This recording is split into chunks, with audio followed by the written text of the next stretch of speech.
Good morning everyone, welcome to your English class. Dear students, today we are going to take up another topic, that is reading comprehension. In this topic we find that unseen passages are given.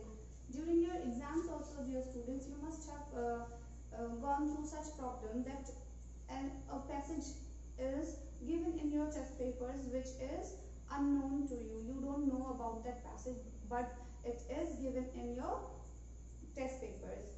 That is called an unseen passage, and it comes under the topic reading comprehensions. Now it becomes very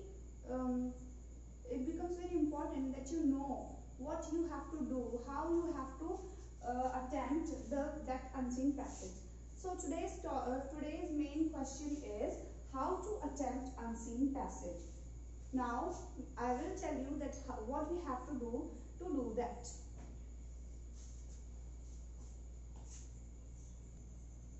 Now I will tell you what are the things that you have to follow under this topic, things to do. Now first and foremost thing is that read the questions carefully. Dear students, it is always said that you have to go through the paragraph which is given in your test papers first. But according to me, you should read the questions carefully first. Do not read the passage. Instead of doing that, you should read the questions carefully. And secondly, you need to understand the questions properly. And after that, the third step is read the passage and underline the answers. After understanding the questions properly, it is necessary to read the passage carefully and underline the answers which are given in that passage, so that it becomes easier for you to write your answers while solving that passage. Now I will tell you what are the things you need not to do. The first thing that we need not to do while attempting the reading comprehension is don't attempt the reading comprehension at the end. Dear students, many times we make this mistake that we leave the comprehension, we leave that reading comprehension for the end. We think that this passage is so long, we have to read it and it will take so much of time, so I will do it later. But this thinking becomes a problem at the end when the paper is about to end and we don't have sufficient time. In the end of the paper, while doing the papers, we become very impatient, and we also get little bit nervous because we think that the time of the paper is about to finish.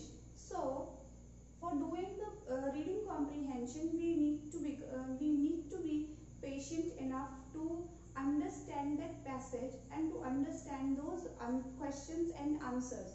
So it will be very important that you attempt those reading comprehensions which you get in your test papers in the beginning, not at the end of your paper. Or you can do this, that you attempt that reading comprehension in the mid of your papers. Now I will also tell you that how you can solve your exercises. As you can see here, dear students, this passage is given like this only. A passage is given in your question papers also. When you give your exams, you find these kind of unseen passages. See, as it is written at the top that read the passage, and then underneath this passage questions are also given. Now what we will do, we will read the questions properly at first. Like question number 1 says, what must the young fairy wrens do when they are hungry? Question number 2, what is learn password? How is this password taught? Why did the researchers swap the eggs of the fairy wrens? How did the researchers prove that the password was learned in the egg? Why was this feeding call developed by the fairy wrens? Now here, as we have read the questions and we have understood that this passage is about a bird whose name is fairy wrens. And here these questions are asking us about the bird's call. And here it is also being said that those calls are called learned password, and something about researchers is also being asked. And here in this last question they are asking us about feeding call which is developed by the fairy wrens. Now what we will do, we will read the passage carefully. The nestlings of fairy wrens don't have much of a choice when it comes to listening to their mothers. The birds must reproduce a particular sound learned from their mothers to be fed. Now here, as I have already read these questions, and I know that question number 1 is asking about young fairy wrens, means the young ones of fairy wrens.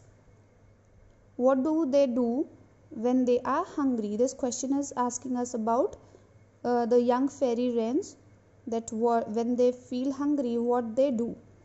And this passage is telling us about the calls which the young ones make to be fed by their mother. So I have underlined this line and written 1 over here, as this, according to me, this line belongs to answer number 1. But dear students, we can't use this line as it is for writing answers. Do you know why?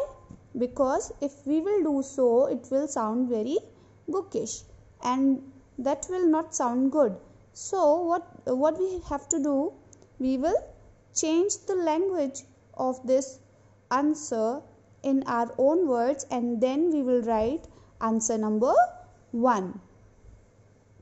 Now we will read further.